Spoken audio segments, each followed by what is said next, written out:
कि schedule caste, schedule tribe, backward के लोगों को कितनी उनकी आबादी और कितना सम्मान उनको मिल रहा है, कितनी हिस्सेदारी उनको मिल रही है।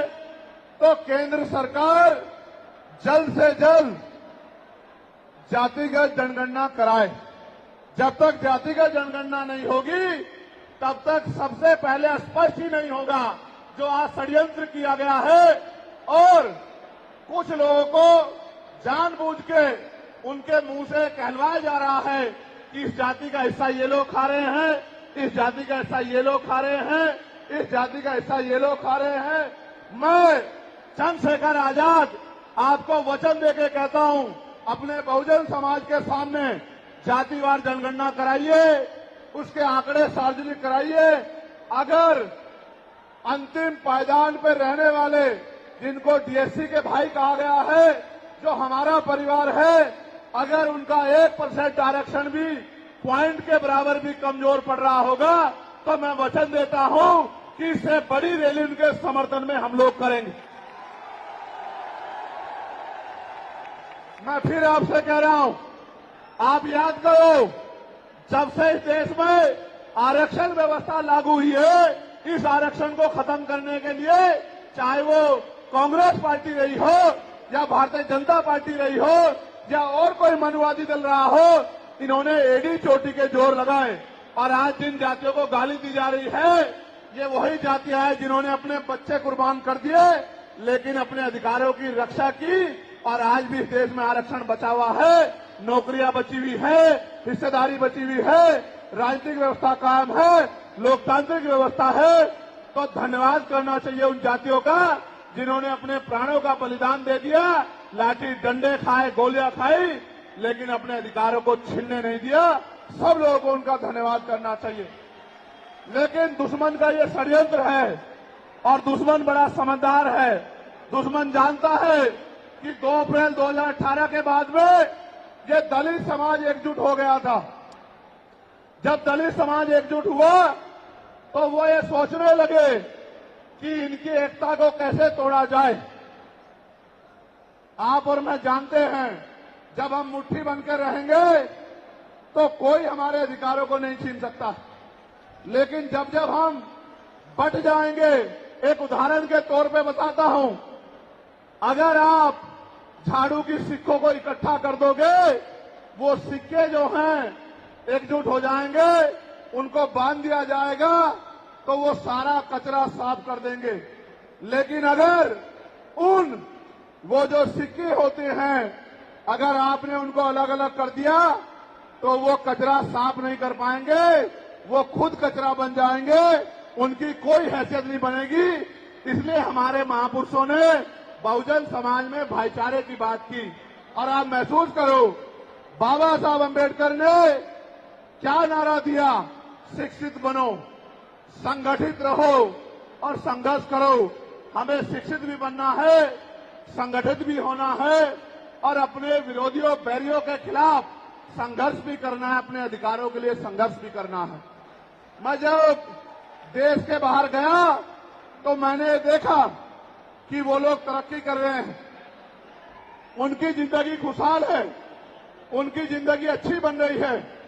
लेकिन उनकी जिंदगी तो अच्छी बन रही है, लेकिन 75 साल की आजादी के बाद आज भी भारत में 80% लोग ऐसे हैं जो रोटी, कपड़ा, मकान से वंचित है, जिनको इज्जत की जिंदगी नहीं मिल रही। तो मैं ये देख रहा था, मुझे बड़ी खुशी हो रही थी। लेकिन जब मैं भारत की तरफ देखता हूं तो बड़ी निराशा हाथ लगती है। फिर ये महसूस करता हूं कि आज जो कुछ हमारे पास है वो हमारे महान पुरुषों की संघर्ष की वजह से है। अगर हमारे महान पुरुष संघर्ष नहीं करते तो जो आज हमें मिला है ये भी हमें किसी कीमत पे नहीं मिलता। आप जानते हैं, हमेशा आरक्षण के खिलाफ चाहे सुप्रीम कोर्ट हो या मनुवादी दल हो, सब लोगों ने आरक्षण को समाप्त करवाने के लिए एड़ी चोटी के जोर लगा दिए। और इसका सबसे बड़ा हमला इस पे कब हुआ? जब 10% ईडब्ल्यूएस लागू हुआ।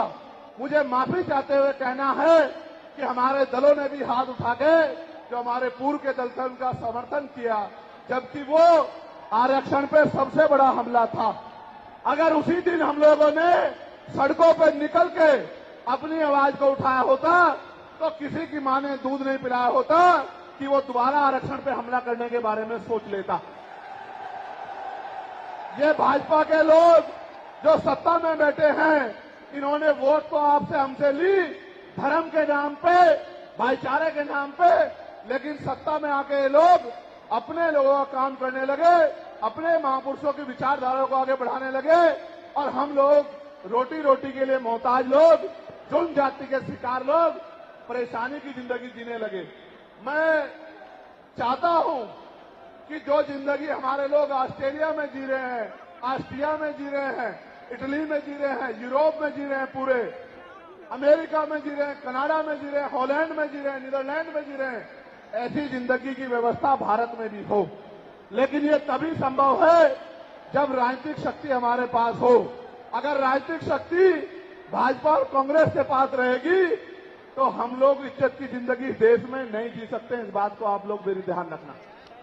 ये मैं नहीं कह रहा हूं, ये बाबा साहब अम्बेडकर ने कहा, political power is the master की।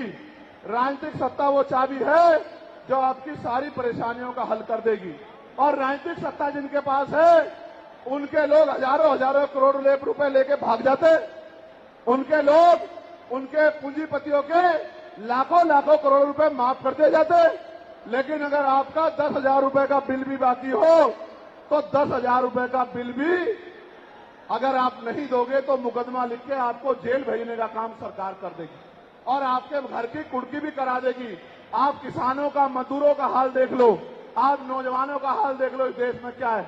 तो हमारी सबसे बड़ी मांग ये है, आप समर्थन करके बताना कि आप इस पर सहमत हो या नहीं हो। बताओ, जातिवार जनगणना होनी चाहिए नहीं होनी चाहिए? एक सुर में बताओ, होनी चाहिए नहीं होनी चाहिए?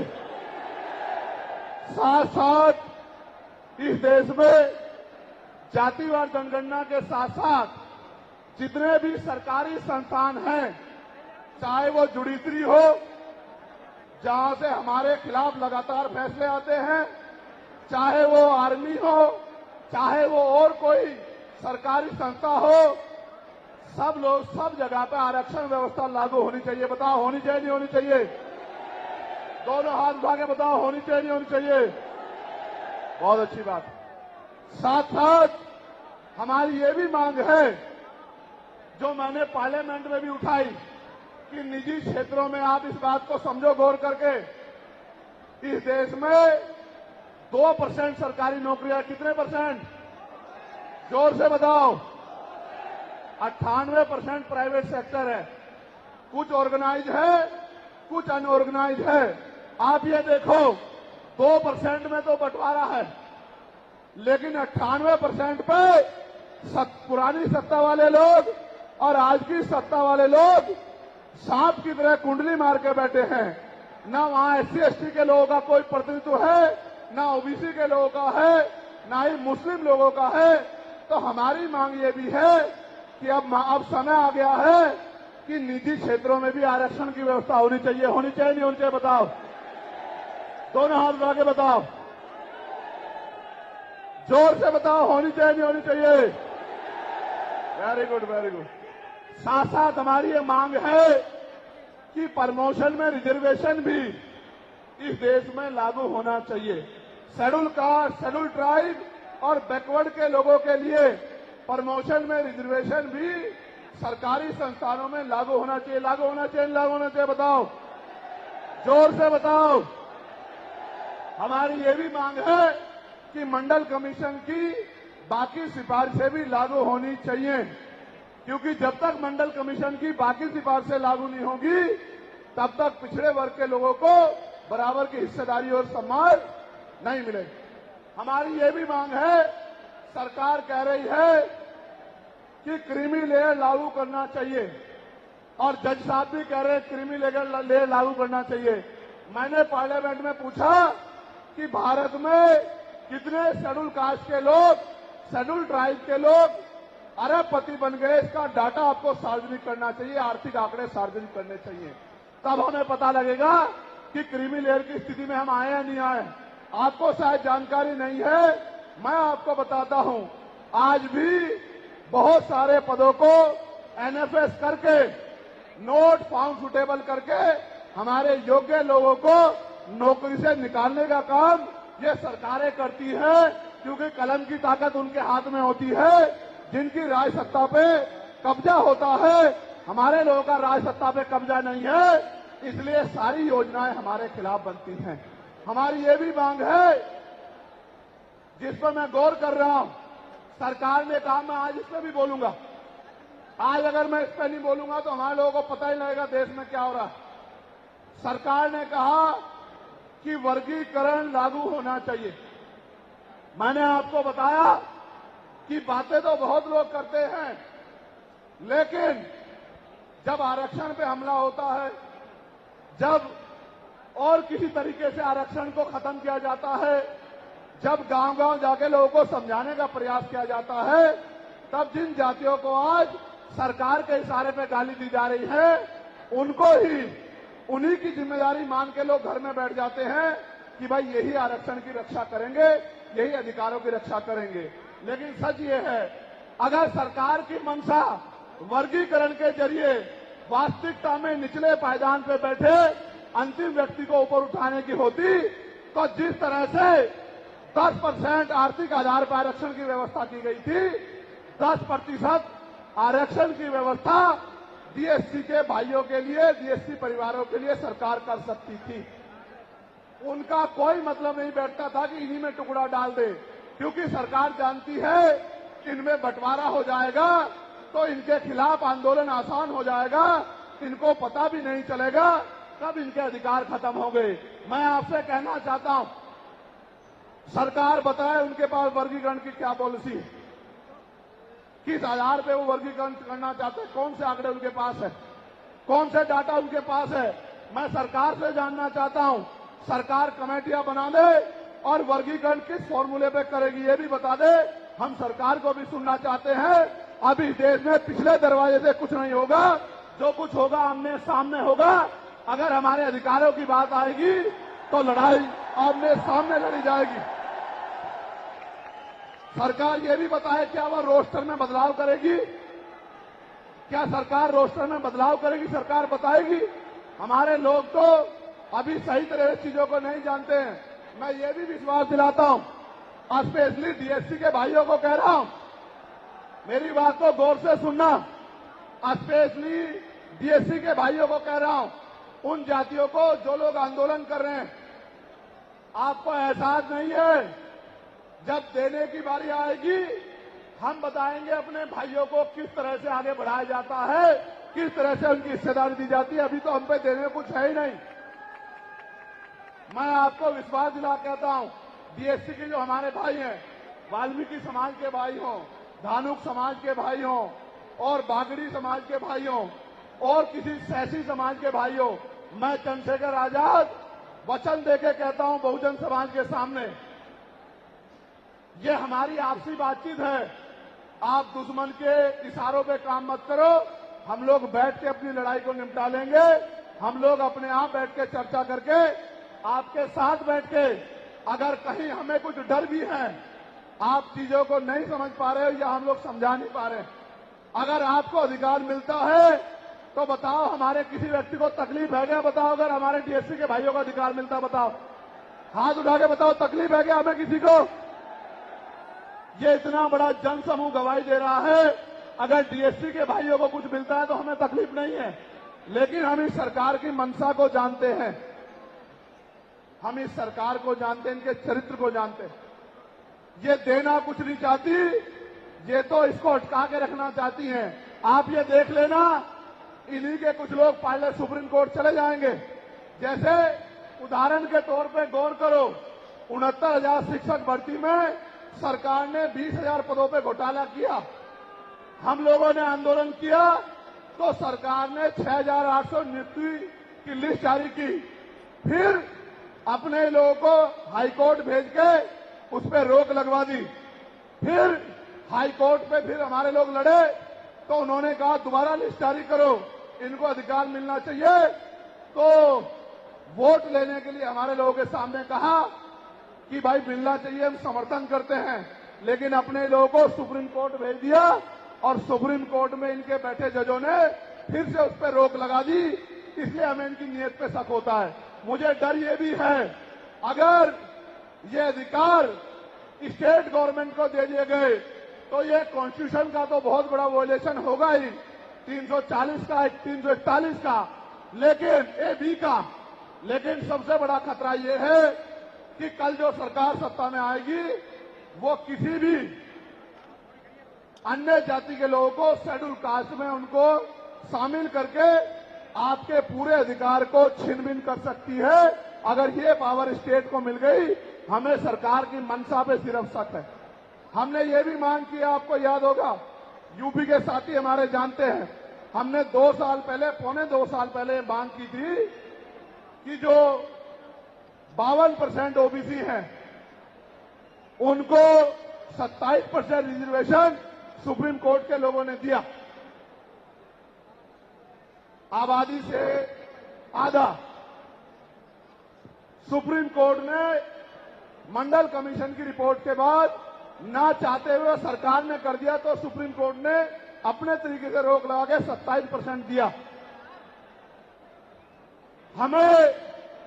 हमने मांग की पौने 2 साल पहले यूपी में, गोरखपुर में पीसी करके, कि ओबीसी की आबादी तो 52% ही है, तो 15%, 27% से अलग 15% आरक्षण की व्यवस्था अलग से अति पिछड़ी जातियों को करानी चाहिए। मांग हमने पौने 2 साल पहले उत्तर प्रदेश में उठाई थी। उसके बाद उसी दिन हमने मांग उठाई, क्योंकि हमें नैतिक चरित्र है। हम बाबा साहब अम्बेडकर को, माननीय काशीराम साहब को अपना नेता मानते हैं, हम ज्योतिबा फूले साहू जी महाराज को अपना नेता मानते हैं। हमने मांग उठाई थी, हम मामना रामसू वर्मा और सर छोटू राम को अपना नेता मानते हैं, हम चौधरी महाराज सिंह भारती को अपना नेता मानते हैं, हम कोतवाल धन सिंह गुर्जर को अपना नेता मानते हैं। हमने मांग उठाई थी कि भाई हमारी आबादी बढ़ रही है, 2011 के बाद जनगणना नहीं हुई, और जो जनगणना हुई उसके आंकड़े जारी नहीं हुए। इसलिए हम लोग मांग करते हैं कि जिन जातियों को अवसर नहीं मिले, पहले तो उनको तैयार किया जाए और फिर उनको 5% अतिरिक्त आरक्षण शेड्यूल कास्ट में 15% अतिरिक्त देकर उनको मुख्य धारा में लाया जाए। जब हम 2 साल पहले इसकी मांग कर रहे हैं, तो हम डीएससी के भाइयों के विरोधी कैसे हो सकते हैं, आप लोग बताओ। तब तो वो आंदोलन भी नहीं चला रहे थे, हम तो आंदोलन चला के मांग कर रहे थे कि मिलना चाहिए, मिलना चाहिए। लेकिन मैं आज भी कहता हूं, हमारी ये मांग है कि अब समय आ गया देश में कि आरक्षण की सीमा बढ़ाई जानी चाहिए, आरक्षण की कैप खत्म की जानी चाहिए और 100% रिजर्वेशन इस देश में लागू होना चाहिए। जिसकी जितनी संख्या भारी, उसकी उतनी हिस्सेदारी का लाभ उनको मिलना चाहिए। आप फिर कह रहा हूं, जातिगत जनगणना कराओ और 100% आरक्षण करो। मैं तो स्वर्ण जातियों का सबसे बड़ा हितैषी हूं, उनको 10% आरक्षण क्यों दे रहे हो? मेरी ये मांग है। मैं तो अपने लोगों के आरक्षण में से भी उनके लिए मांग करता हूं। उनकी आबादी तो 15% भी नहीं है। मैं ये कहता हूं कि उनका अलग से ब्लॉक बना के उनको 20% आरक्षण सरकार को देना चाहिए और 80% आरक्षण को एससी, एसटी, ओबीसी के लिए फ्री कर देना चाहिए। जबकि काशीराम साहब तो 85% की बात करते थे, लेकिन मैं समझता हूं कि उनमें भी लोग गरीब हैं, इसलिए मैं उनका 5% और बढ़ा रहा हूं। लेकिन पहले देश को ये तो बता दो, जातिगत जनगणना करा के, कि भाई अभी तक उनका प्रतिनिधित्व कितना है, अभी तक उनकी सरकारी नौकरियों में हिस्सेदारी कितनी है और कितनी कमी उनकी है जो आपने 10% उनको दे दिया। आज हम लोग एक और मांग भी उठाते हैं कि कास्ट का आरक्षण बढ़ा के उसकी संख्या के आधार पे 25% करना चाहिए। बताओ सहमत हो नहीं सहमत हो? जोर से हाथ उठा के, दोनों हाथ उठा के बताओ सहमत हो नहीं सहमत हो? तो ये हमारी वो मांगे हैं जिनके लिए आज हम लोग यहां इकट्ठा हुए हैं। और हम इकट्ठा नहीं हुए। आज तो मजबूरी या अपने देश से प्यार था कि हमने अपने आंदोलन को बदलाव कर लिया। अगली बार अधिवेशन तो होगा इंदौर में, लेकिन जब होगा तो इस बार एक और बड़ा आंदोलन रामलीला मैदान में, और रामलीला मैदान से अपनी ही पार्लियामेंट का घेराव करके अपनी मांगों को उठाने के लिए हम लोग करेंगे। बताओ मदद करोगे नहीं करोगे?